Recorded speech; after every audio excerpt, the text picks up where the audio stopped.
Hi everybody, I'm Trin Johnson and welcome to Dust in My Eye. Today I am going to be painting another floral in alcohol ink, the second one of my Tiny Paintings Painted Bigger series.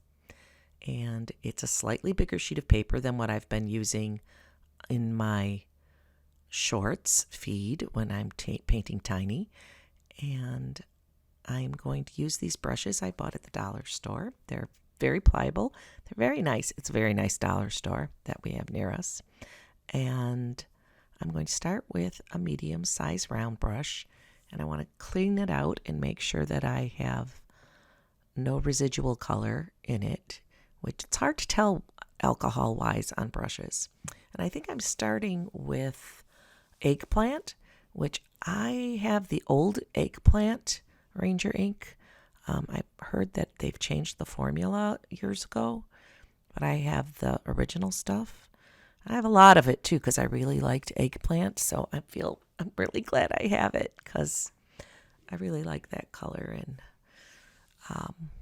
so it's not quite the same now if you use eggplant, but I'm not sure how it differs exactly. So I just started with like 3 little blobs that are going to be the big flowers. And now I have a smaller brush, and I am using, I think it is Pool, and that's a Ranger ink. It may be a little Robin's Egg blue also from Copic marker refills.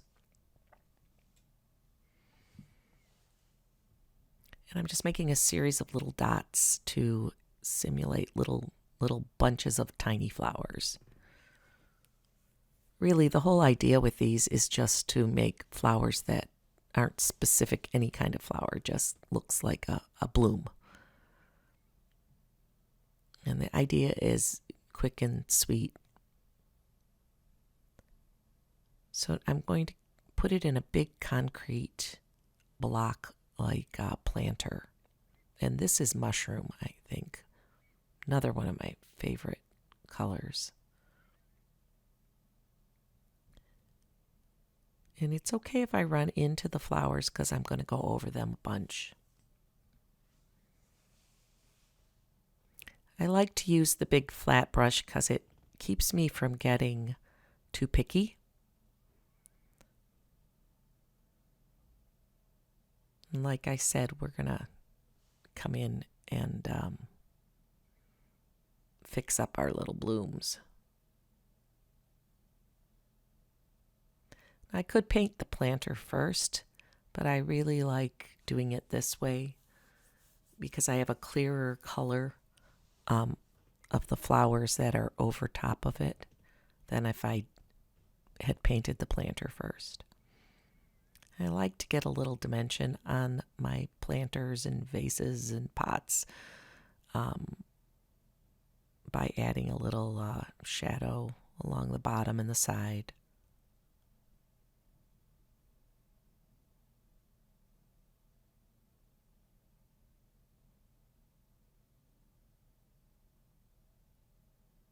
Just added a little darker color, something I had in my palette.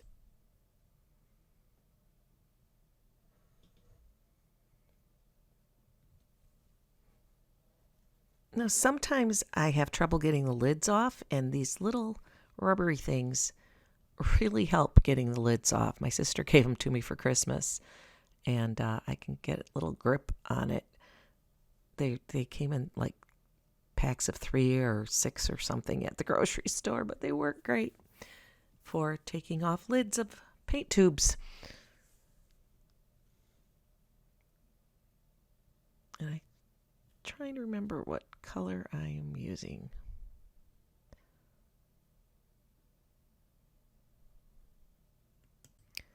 Now I'm going to come in here with some verdigris, I believe, green. It's a Copic color, one of my favorite greens. And I just want to get some greenery around and in between all the flowers, all the blooms.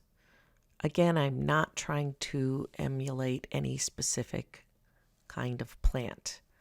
I just want some greenery.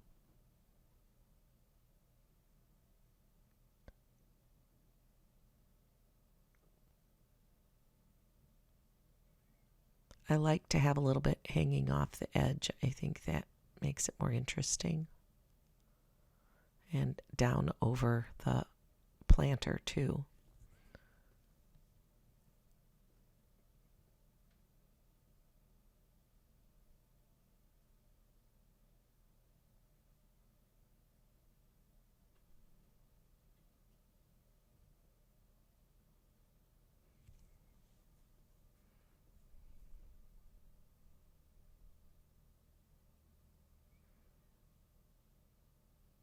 A little bit of those spiky things. Although the spiky things I think work better when it's a portrait layout, but it was okay. Now I'm doing some spattering with the verdigris color. I wanted to get an idea that there were more greens kind of hanging around and all around the flowers. But I'm trying to avoid the bottom of the page. Now I'm going to add a little espresso to the bottom to give it a little shadow and a place to sit on so it's not just floating in the middle of the page. I like to do this with all my pots or planters or vases, vases. It gives the item something substantial underneath it, which is necessary to balance the painting. And now I'm spattering some more green down at the bottom. And I always like to have a little bit of a fallen leaf or a fallen flower at the bottom of the page, at the bottom of the planter, vase, whatever, because it carries color down there, and it also helps balance the painting overall and adds to the loose quality of the flowers just kind of falling out of the container. It's a little trickier when you do it over top of what else is already there. In this instance, it was making it pretty dark, so I had to lighten it up a little bit by lifting the ink that I put down. It still ended up a little bit darker, but it's okay if it's a little darker because it is kind of at the bottom where the shadow is. And it doesn't have to be exactly what they are up higher to look right and natural.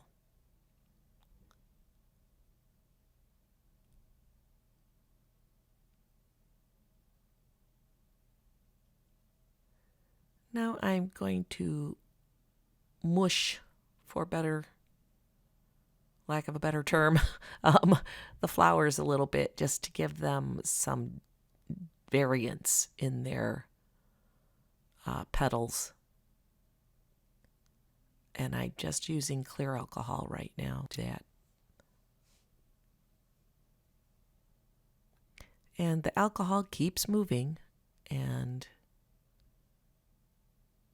so where you think you have it, remember it's going to keep moving. So it's better to do little bits and come back again rather than try and do it all in one shot, because it's all going to blend together and you'll have one big blob. It's just the nature of alcohol ink.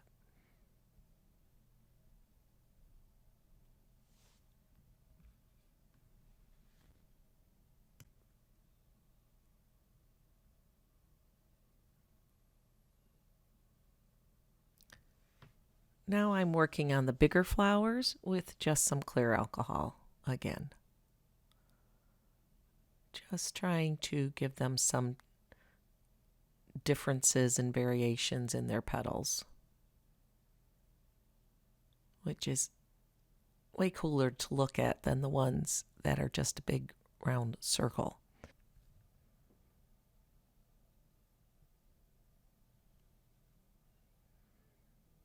A little on this big guy over here now. Make him a little more varied and interesting.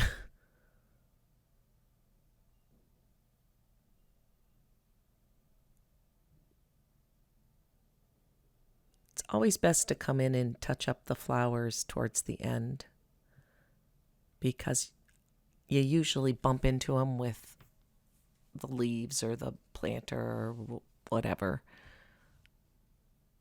And they're really what is the focal point of the whole thing for a tiny little painting. Although this one's not as tiny. These are about 6x8. No, 4x6. These are 4x6 sheets. It's the back of Kirkland photo paper is what I was working on for these series. This series, I guess. I'm just trying to do the same thing to the leaves with some clear alcohol so they're not so flat.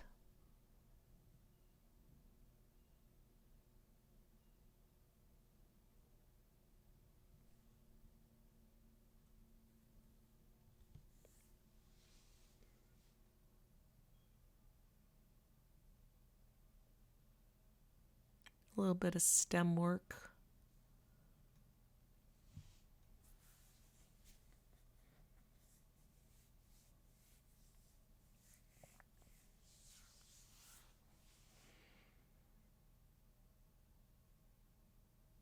I don't want to go crazy worrying about each flower having a stem, but I did want them to look like they weren't floating out of the middle of nowhere.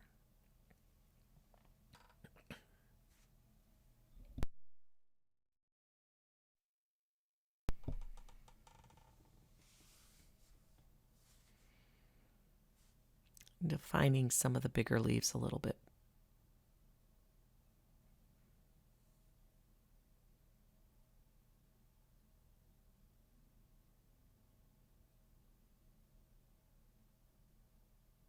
Now kind of mushed around the leaves that aren't the big petals, so that the big leaves, I should say, maybe the ones that go with the smaller plant.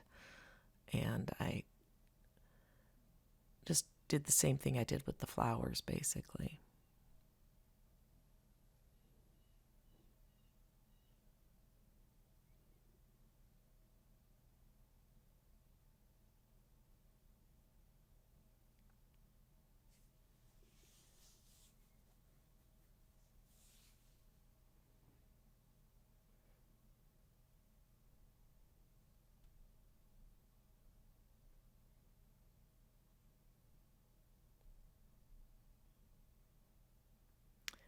Now, I could go around and use Micron and do some doodling. I did that, showed an example of that in my last video. But on this one, I don't think I want to do that. I think I'm just going to let the forms stand as they are. Do a little bit more spattering this time. I think I have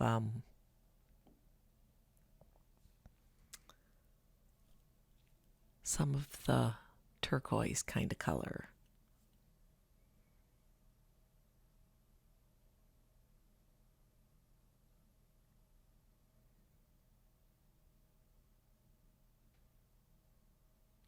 And a little more.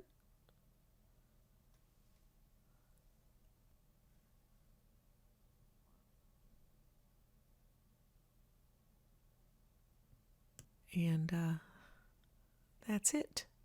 So I hope you enjoyed this video. If you did, it would be great if you could hit the like button. And if you want to see more of my videos, hit the subscribe button. And if you want to be notified about future videos, hit the little bell. And if you want to help me on my journey, you can buy me a coffee. There's a link in my description below. And I would really appreciate that. That'd be great. And please check out my Etsy shop, where I have prints of my artwork and some originals, along with my cute little monsters and some other little goodies for sale. And until next time, thanks for watching.